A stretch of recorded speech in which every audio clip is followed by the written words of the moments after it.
오늘 역대하서 36장 21절에 보시면은 땅이 70년을 땅이 안식을 누린 같이 안식하여 70년을 지냈으니 여호와께서 예레미야의 입으로 하신 말씀이 이루어졌더라. 하나님께서 예레미야의 입으로 말씀하셨다 그랬는데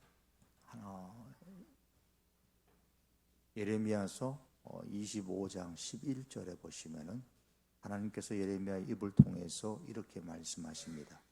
이 모든 땅이 폐허가 되어 놀랄 일이 될 것이며 이 민족들은 70년 동안 바벨론의 왕을 섬기리라. 하나님이 예레미야의 입을 빌어서 70년 동안 바벨론 왕을 섬기겠다라는 말씀대로 역대하서의 말씀에는 그렇게 70년 동안 섬겼다라고 말씀합니다.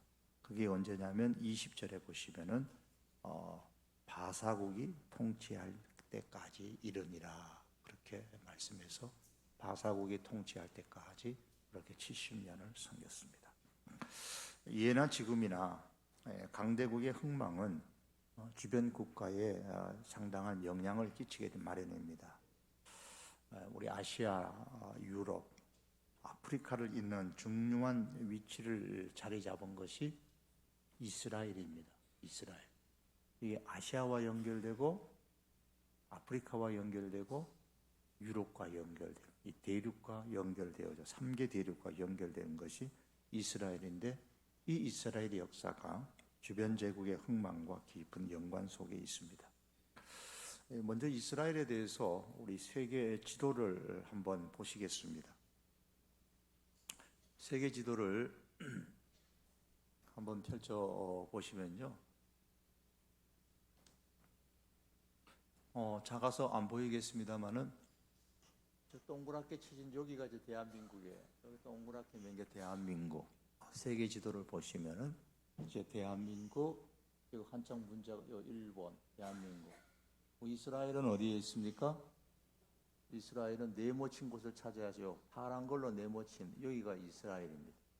여기가 아프리카 대륙이죠. 이쪽이 아시아 대륙이고 이쪽이 유럽 대륙입니다. 그래서 요 이스라엘이 아프리카와 연결되고 아시아와 연결되고 그 다음에 유럽과 연결됩니다. 아주 중요한 위치에 이스라엘 땅이 있어요. 요 이스라엘 땅에서 좀 더 나아가는 요 지역이 다 뭐하고 연관되냐면 고대 아수르 제국, 그 다음에 바벨론 제국, 그리고 바사 제국, 역사서에는 페르시아 제국하고 연결되는 거예요. 요 지역에 있는 사람, 요 지역이. 자, 그것을 우리 하나하나 보시겠습니다. 먼저 아수르 제국을 한번 보시면은 아수르 제국은 처음에는 요만큼이었는데 나중에 점점점 커져서 요 새까지 돼 있죠. 요 새까지 되어 있는 요까지가 어디냐면 요까지가 다 아수르 제국입니다. 아수르 제국. 역사 속에서는 아시리아 그렇게 말합니다. 여기 수도는 요나서에 잘 나오는 니느웨가 수도입니다. 이 아수르 제국에 있어 가장 전성기를 이루었던 왕들은 디글랏벨레셋, 우리 성경에 나오는 또 살만에셀, 사르곤, 산헤립, 살만에셀, 디글랏벨레셋 이런 이름은 성경에 나오는 이름인데 아수르의 전성기를 이루었던 그런 왕들입니다. 이 아수르는 딴 거는 다 그만두고 언제? BC 몇 년이죠? 722년에 북이스라엘을 정복을 하게 됩니다. 그리고 이 아수르 제국은 BC 612년에 바벨론에 의해서 정복을 당하게 됩니다. 바벨론에 의해서 아수르 제국이 멸망을 하게 되죠. 그 다음에 이제 역사 가운데 크게 드러난 나라가 바벨론 제국이에요. 바벨론 제국을 보시겠습니다. 자, 바벨론 제국도 이렇게 보시면 비슷하죠. 바벨론입니다. 요 점선으로 되어 있고 노랗게 되어 있는 요 땅이 바벨론 제국입니다. 바벨론 제국인데 땅이 조금 요 밑에가 좀 커졌고 이쪽이 조금 더 나갔어요. 요만큼 더 나가고 그 대신에 위쪽으로는 조금 이 밑으로 이 아수르는 좀 더 올라가는데 또 바벨론은 조금 내려왔어요. 조금 더 올라가야 아수르는 더 올라가는데 정복했던 땅이 바벨론은 조금 아래로 내려오지만 여기가 좀 넓어지고 여기가 조금 넓어졌어요. 거의 비슷해요.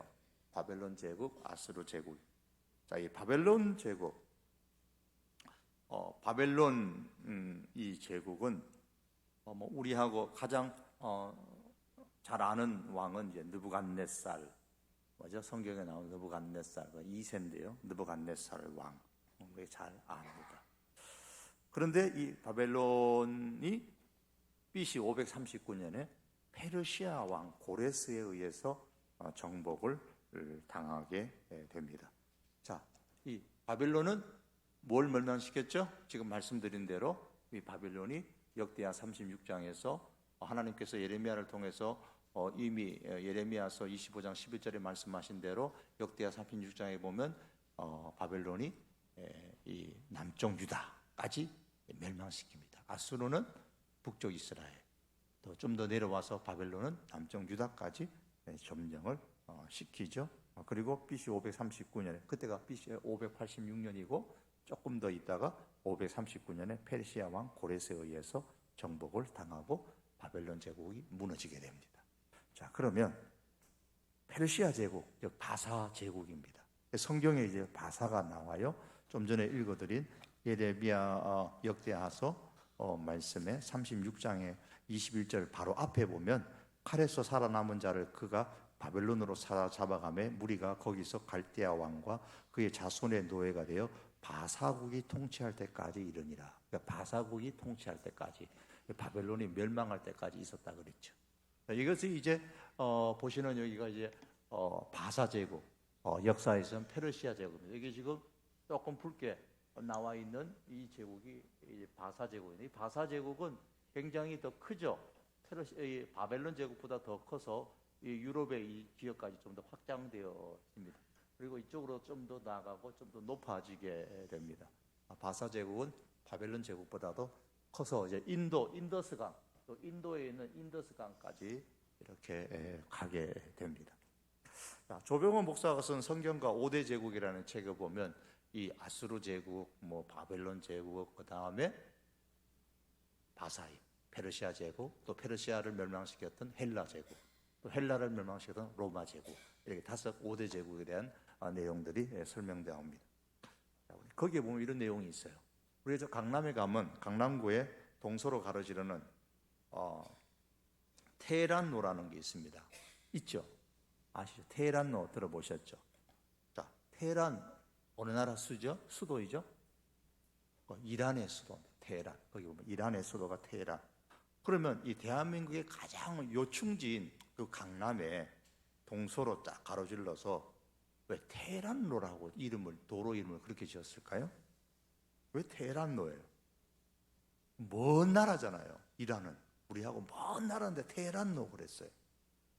우리 가까운 일본이 있으니까 동경로 가든지, 요 가까운 요 중국하고 해서 베이징로 가든지, 아니면 우리하고 가까운 이 동맹을 맺었던 미국하고 해가지고 기념하면서 뉴욕로라 하든지, 안 그러고 왜 테헤란로라고 했을까?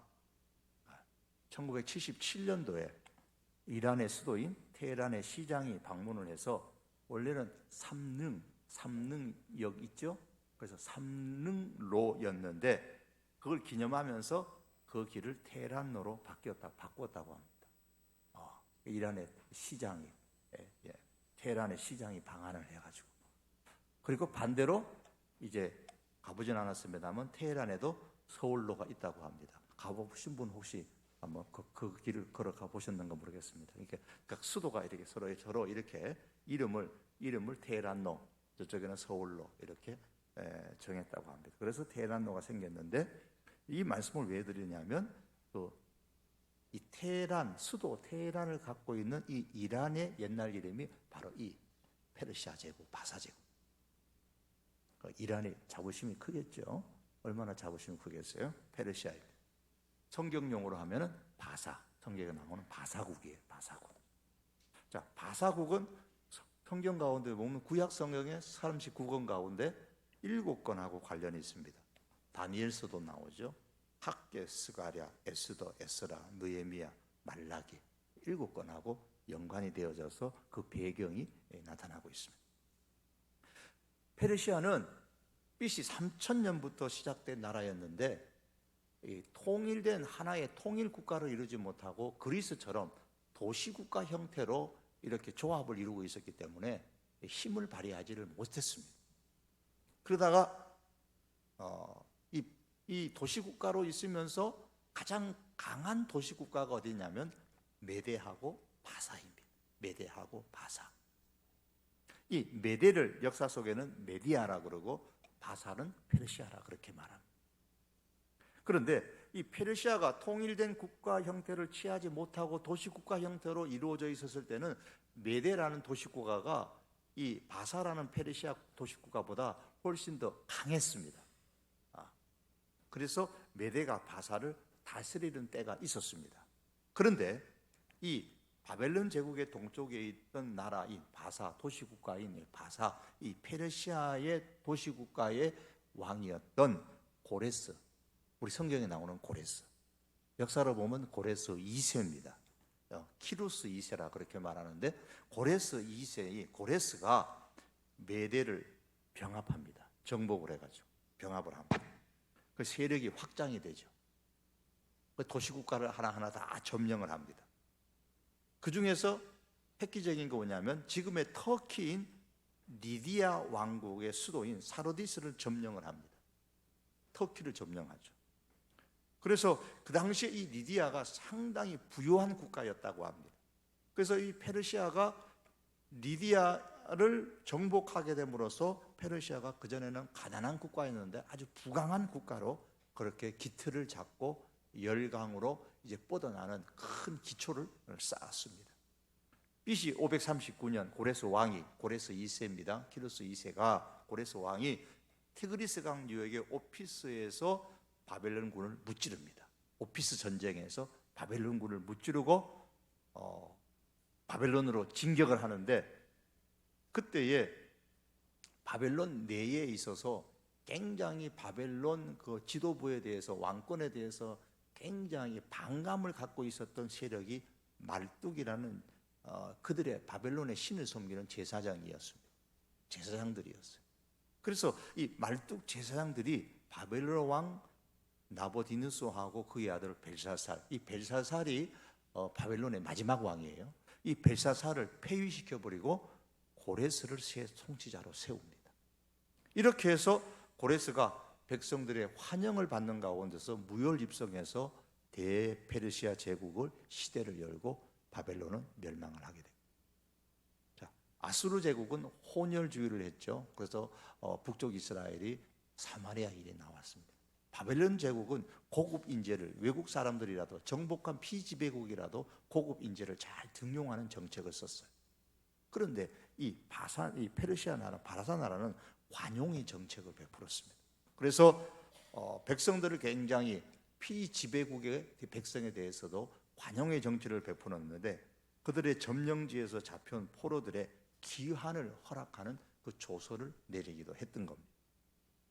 그래서 이 이스라엘의 남쪽 유다 백성들이 고국으로 돌아오는 그런 일들이 있죠.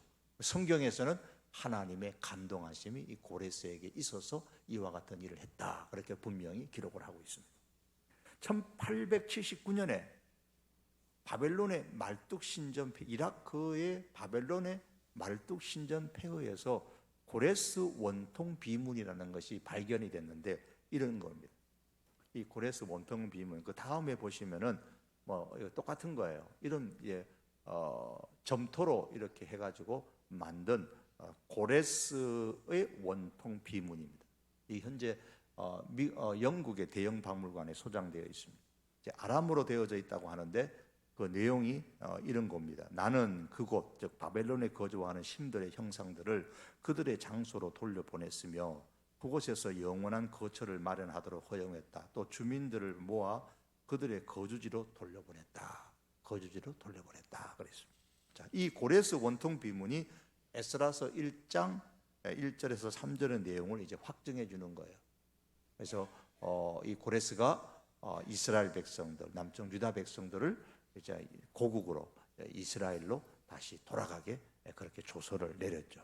바사왕 고레스의 마음을 하나님이 감동시켜서 유대인들을 도와주고 예루살렘 성전을 건축하도록 했다라는 것이 이제 이 말씀이 이제 이 고고학적으로 증명해 주는 것이 바로 이 고레스 비문입니다. 원통 비문입니다. 자, 그래서 바벨론 70년 동안 이제 살면서 고레스가 바벨론을 점령하고 고레스 원년이라고 말하는데 고레스 원년이라는 것은 고레스가 이때 처음으로 왕이 됐다는 말이 아니고 바벨론을 정복하고 바벨론을 멸망시키고 바벨론 제국이 아니라 페르시아 제국을 만드는 그때를 원년이라는 거다. BC 539년.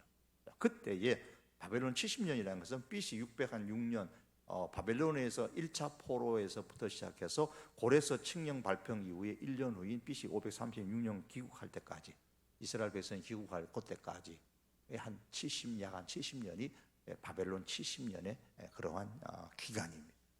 자, 북쪽 이스라엘은 아수르에서 멸망을 당했지만 결국 이들은 예루살렘으로 돌아오지 못했죠.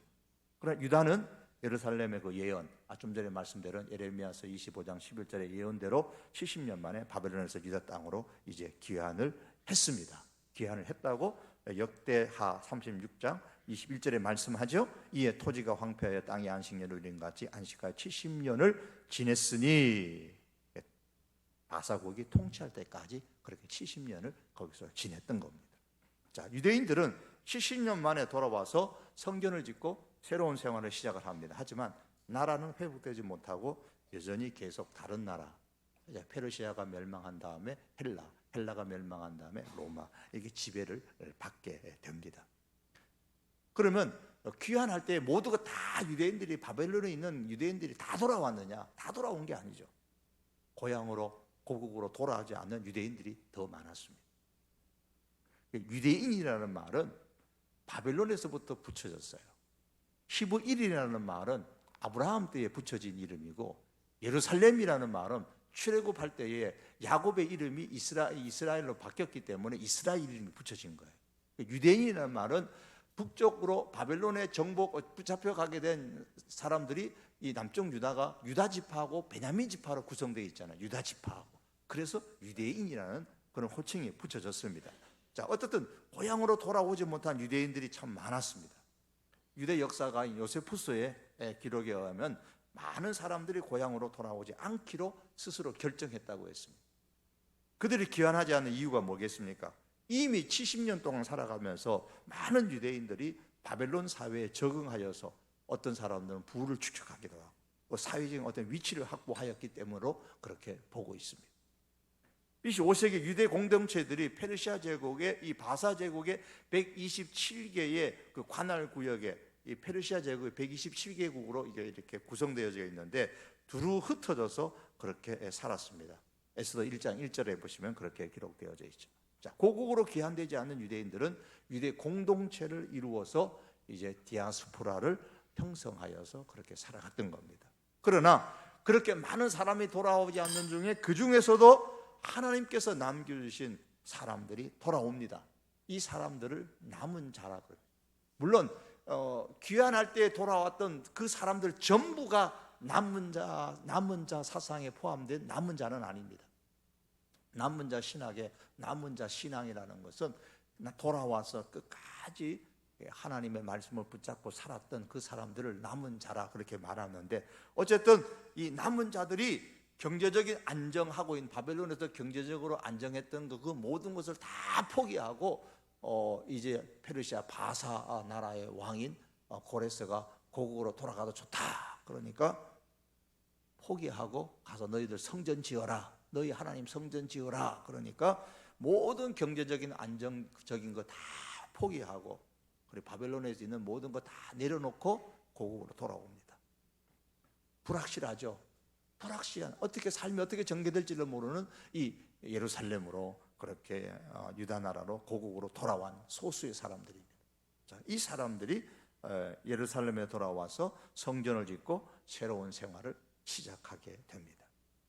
그래서 이사야서 10장 20절 21절에 보면 그날에 이스라엘의 남은 자와 야곱 족속의 피난민 자들이 다시는 자기를 친자를 의지하지 아니하고 이스라엘의 거룩하시니 여호와를 진실이 의지하리니 남은 자 곧 야곱의 남은 자가 능하신 하나님께로 돌아올 것이라. 하나님께로 돌아와서 끝까지 하나님을 의지하는 사람, 이 사람을 남은 자다, 이렇게 이사야서가 그렇게 규정을 하고 있는데, 여기서 남은 자 신학이 나오고 남은 자 신앙이 나옵니다. 자, 이렇게 아수르 제국, 바벨론 제국, 페르시아 제국을 보면서 그 속에서 살아갈 때는 마치 아수르 제국이 영원할 것 같고, 마치 그 바벨론 제국에 살 때는 바벨론 제국이 영원할 것 같고, 페르시아 제국 속에 살 때는 페르시아 제국이 영원할 것 같았지만, 그 세상의 권력은 어떻습니까? 다 유한했습니다. 역사가 증명해 줍니다. 그 뒤에 나오는 헬라도 그렇고 로마도 그러했습니다. 세상의 권력은 나라든 개인이든 유한합니다. 내가 보니 모든 완전한 것이 다 끝이 있다, 그렇게 시편 119편의 시인은 그렇게 말씀했습니다. 이로 볼 때에 세상의 성공이라는 것은 끝이 날 때가 있습니다. 그것이 나라든 개인이든 그렇습니다. 세상에 이러한 끝이 나는 세상의 성공임에도 불구하고 마치 그 성공이 영원할 것처럼 그것을 붙잡고 살아간다면 그게 어리석은 겁니다. 세상의 성공이 우리의 신앙의 발목을 잡는다면 여러분, 그 인생의 그 삶은 진정으로 성공한 것이 아닙니다. 우리가 갖고 있는, 우리가 성공이라고 말하는 것이 우리의 신앙의 발목을 잡지 않도록 우리가 애써야 됩니다. 우리 성도들에게 있어서는 이 남은 자의 신앙을 가져야 됩니다. 남은 자의 신앙이 어떤 겁니까? 좀 전에 말씀드린 이사야서의 말씀처럼 끝까지 하나님을 의지하는 것, 세상을 의지하지 않고 바벨론을 의지하지 않고 끝까지 하나님을 의지하는 신앙이 남은 자의 신앙입니다. 하나님의 말씀이라면 그 어떤 것이라도 내 손에서 내려놓을 수 있는 신앙이에요. 그 어떤 것이라도 내려놓고 나는 돌아갈 것이다, 하나님을 의지하고 불투명한 그런 고국 땅, 고향 땅이지만 내가 돌아갈 것이다, 그러면서 하나님을 끝까지 의뢰했던 그 신앙이 바로 남은 자의 신앙입니다. 우리 이런 신앙의 소유자가 되어야 됩니다. 마지막까지 손에 움켜잡고 놓지 않으려고 바둥거리면서 살아가는 그런 사람들이 아니라 어떠한 경우라도 하나님께서 말씀하실 때에 우리가 손에 있는 게 아무리 좋은 것이라도 내려놓을 줄 알고 끝까지 우리가 하나님을 의지하는 이 남은 자의 신앙의 사람으로 우리가 살아갈 수 있기를 바랍니다. 바벨론이 이제 포로에서 귀환을 합니다. 바벨론으로 붙잡혀갈 때도 3차에 걸쳐서 붙잡혀갔지만 돌아올 때도 3차에 걸쳐서 돌아왔죠. 1차는 BC 537년 그 인도자는 바로 페르시아가 임명한 유다 지역의 총독, 일본에서도 우리나라에 총독을 파견했잖아요. 그것처럼 페르시아가 우리나라에 총독을 파견했어요. 그런데 그 사람이 누구냐면 유대인이에요. 그 이름이 스룹바벨입니다. 스룹바벨. 자, 그때 돌아온 사람이 에스라서 2장 64절, 65절, 67절의 말씀 보면 백성이 42,360명, 노비가 7,337명, 노래하는 남녀가 200명, 그래서 한 5만 명 정도가 돌아옵니다. 출애굽 사건이 있었죠. 새로운 출애굽 사건이죠. 5만여 명의 사람들이 돌아오는 새로운 이제 출애굽이 아니라 출바벨론 사건이 일어나게 되는 겁니다. 자, 1차 귀환 때 돌아온 유대인들은 처음에는 다 성전을 짓겠다라는 그 열망 하나 가지고 돌아옵니다. 그런데 성전을 돌아와서 건축하려다가 어떻습니까? 방해하는 세력으로 인해서 아직 때가 되지 않았다고 생각하고 성전 건축을 중단하게 되죠. 그때 하나님께서 성전 건축을 다시 독려하도록 보낸 선지자가 학개 선지자고 스가랴 선지자고, 그 내용들이 학개서와 스가랴서에 기록되어져 있습니다. 학개서에서 우리가 주목할 것이 크게 두 가지인데요. 하나는 학개서 2장 7절에 보면 모든 나라에 보배가 이르리니 내가 이 성전의 영광이 충만하게 하리라. 스룹바벨의 인도로 말미암아서 지었던 그 성전은 스룹바벨 성전이라고 하는데, 이 솔로몬 성전과 이제 대비시켜서 스룹바벨 성전이라고 하는데, 이 스룹바벨 성전은 참 초라했어요.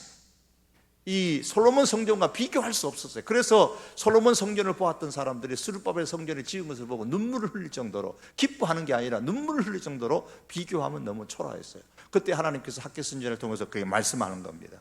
모든 나라의 보배가 이를 것이다. 내가 이 성전에, 스룹바벨 성전에 영광이 충만하게 하리라. 겉으로 보기에는 초라한 스룹바벨 성전이지만 이 성전에 하나님의 영광이 충만하게 될 때가 온다 그랬습니다. 그리고 언제 오느냐? 모든 나라의 보배가 이를 때 온다 그랬습니다. 그 보배가 바로 메시아 되신 예수님이십니다. 그게 우리가 읽었던 예레미야서에 나오는 새 언약의 말씀, 예레미야 31장에 나오는 31절의 그 이하의 내용들입니다. 예수님은 이사야 53장의 예언처럼 겉으로 보기에는 스룹바벨 성전처럼 보잘것없지만, 이사야 53장에 보면은 마른 땅에서 나온 뿌리 같았고 고운 모양도 없고 풍채도 없은즉 우리가 보기에 흠모할 만한 아름다운 것이 없도다. 이사야서에서 그렇게 말씀했습니다.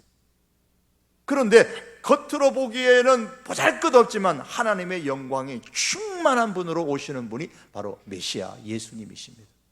그래서 예수님 오셨을 때에 사도 요한은 예수님에 대해서 이렇게 표현했죠. 말씀의 육신이 되어 우리 가운데 거하시며 우리가 그의 영광을 보니 아버지의 독생자의 영광이다. 아버지의 독생자의 영광이라는 것은 하나님의 영광이에요. 은혜와 진리가 충만하더라. 예수님은 겉으로 보기에는 초라하게 오셨지만은, 마구간에서 초라하게 오셨지만은, 누가 봐도 초라하게 오셨지만은 하나님의 영광이 충만한 분으로 오셨다라고 말씀하여요. 이 학개서의 이 말씀대로 하나님의 영광이 충만한 분으로 그렇게 오셨습니다. 그래서 스룹바벨 성전은 바로 장차 오실 메시아 예수 그리스도를 상징하는 겁니다. 또 학개서에서 우리가 또 주목할 하나의 말씀은 학개서 2장 19절 하반절의 말씀 보면, 그러나 오늘부터는 내가 너희에게 복을 주리라 라는 말씀. 하나님께서 복을 주시는 오늘이 있습니다. 하나님께서 복을 주시는 오늘이 있습니다. 그 오늘이 언제인가? 하나님의 말씀에 순종하여 실천하는 그날이 바로 오늘입니다. 하나님의 말씀에 실천하는, 환경과 상관없이 하나님의 말씀에 순종하여 실천하는 그날이 바로 오늘이다. 이게 학개서가 우리에게 주는 메시지예요. 그 다음에 나오는 스가랴서는 그 어떤 선지자들보다도 메시아에 대해서 많은 예언을 남겼습니다. 특별히 예수님의 집 초림과 재림에 관한 예언들이 많은데, 그 가운데서 스가랴서에서 가장 주목할 말씀 중에 하나는 스가랴서 13장 9절에 나오면 장차 오실 예수님, 재림의 예수님, 구원자로 오실 예수님입니다. 여호와가 말하노라, 이 온 땅에서 3분의 2는 멸망하고 3분의 1은 거기 나부리니 내가 그 3분의 1을 불 가운데에, 남은 그 3분의 1을 불 가운데 던져 온 것 같이 은같이 연단하여 금같이 시험할 것이라. 그들이 내 이름을 부르리니 내가 들을 것이며 나는 말하기를 이는 내 백성이라 할 것이요 그들은 말하기를 여호와는 내 하나님이시리라 하리라. 스가랴서 나오는 이 내용들은 이미 성도들이 핍박을 당할 것이지만, 그러나 마지막까지 신앙을 지키는 자는 지키는 남은 자들이 있다라는 말씀이에요. 스가랴서 그 말씀이. 남은 자들이 있는데, 이 남은 자들에 대해서 예수님 재림하실 때 어떤 일이 일어나느냐? 예수 그리스도에 나타나실 때에 칭찬과 영광과 존귀를 얻게 하려 함이라. 베드로전서 1장 7절의 말씀이에요. 여러 가지 시험과 핍박을 당하지만 마지막까지 하나님의 이름을 부르는 사람, 여호와는 내 하나님이라고 부르는 사람, 이들이 남은 자들인데, 이 남은 자들은 예수님 오실 때에 칭찬과 영광과 존귀를 얻습니다. 이것이 스가랴서가 우리에게 주시는 말씀입니다. 자, 이렇게 1차 귀환을 하고요, 2차 귀환은 좀 더 내려와서 이제 한 1차 귀환 이후에 79년이 지나서 BC 458년에 제사장 에스라가 인도하죠. 2차 유대 귀환입니다. 이때 페르시아의 왕은 아닥사스다 왕입니다. 이 에스라는 하나님의 말씀에 익숙한 학자였습니다. 학자로서 바사 왕의 자문을 맡았고 바사 왕의 존경을 받았던 인물이 에스라입니다. 에스라서 7장 6절에 보면 이 에스라가 바벨론에서 올라왔으니 그는 이스라엘의 하나님 여호와께서 주신 모세의 율법에 익숙한 학자로서 그는 하나님 여호와의 도우심을 입었으므로 왕에게, 즉 이 페르시아 왕이에요, 아닥사스다 왕에게 구하는 것은 다 받는 자이더라. 그래서 왕으로부터 인정을 받는 그런 학자였습니다. 바벨론에서 예루살렘 거리가 약 1500km, 걸어서 5개월 정도 걸리는 거리인데, 이 에스라는 약 한 4개월 정도 걸려서 도착을 합니다. 자, 에스라가 돌아와서 에스라서의 이 핵심은 뭐냐? 에스라서의 이제 핵심은 그가 고국으로 돌아온 본문에서 찾아보게 됩니다. 에스라서 7장 10절에 보면 에스라가 여호와의 말씀을 연구하여 준행하며 율례와 규례를 이스라엘에게 가르치기로 결심하였었더라. 이것 때문에 돌아온 거예요. 하나님의 말씀에 익숙한 사람으로 이 하나님의 말씀을 돌아온 이 이스라엘 사람들에게, 유다 백성 유대인들에게 전하기 위해서, 가르치기 위해서 돌아왔다 그랬습니다. 이 말씀의 말씀 연구, 말씀 준행, 말씀의 가르침. 이를 볼 때 에스라의 핵심 신앙이 뭐예요? 말씀 연구, 말씀 준행, 말씀 가르침. 오직 말씀, 오직 말씀. 에스라는 말씀에 익숙한 사람이었기에 하나님의 손에 도우심을 받아 세상 나라의 왕들로부터까지도 존경을 받았습니다. 말씀에 익숙하고 말씀을 준행하고 실천하가면 하나님은 그를 높이 세우시는 것을 우리가 보게 됩니다. 오늘날 우리들이 깊이 새겨야 될 말씀입니다. 참고로 하나님의 백성과 관계된 페르시아의 왕들을 보시면 성경에 나오는 왕들도 있고 없는 왕들도 있는데요, 보시면은 고레스 왕, 고레스 2세예요. 키루스 2세. 메대를 병합하고 바벨론을 멸망시키고 페르시아 제국을 처음으로 만들었던 고레스 2세, 고레스 왕이 나오고, 그 다음에 캄비세스, 구약 성경에는 언급되지 않는데 이집트를 점령했던 왕입니다. 고레스의 아들입니다.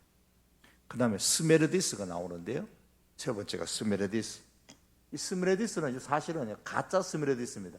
진짜는 고레스의 아들인데, 둘째 아들인데, 이 캄비세스가 잔인해가지고 스메르디스 이집트를 점령하러 가면서 혹시 반란을 일으킬까봐 자기 친동생을 죽여버립니다. 죽고 떠납니다. 그래서 이집트를 점령하는 사이에 가짜가 나타나가지고 자기가 스메르디스라 그러면서 왕노릇 하려고 그러는데 급하게 돌아오려다가 캄비세스가 죽습니다. 죽어버리니까, 돌아오지도 못하고 죽어버리니까 가짜 행세를 하는 이 스메르디스가 진짜 스메르디스 행세를 하다가 왕으로 한 몇 개월 동안 해요. 한 7, 8개월 동안 왕노릇 합니다. 이때에 무슨 일이 있었냐면 1차 기한에 성전 돌아와가지고 성전 지으니까 사마리아 사람들이 방해하니까 계속 짓겠다고, 우리도 좀 참가시켜달라. 그러니까 안 돼. 너희는 사마리아 사람이니까 안 돼. 그러니까 사마리아 사람들이 막 이렇게 이 페르시아한테 바사 제국 왕한테 얘기하죠. 그래서 모반하려고 그런다 그러면서 음모를 꾸며서 얘기할 때, 그러면 성전 짓는 거 중단해라 했던 그 명령 내렸던 요 왕이 요 가짜 스메르디스 왕입니다.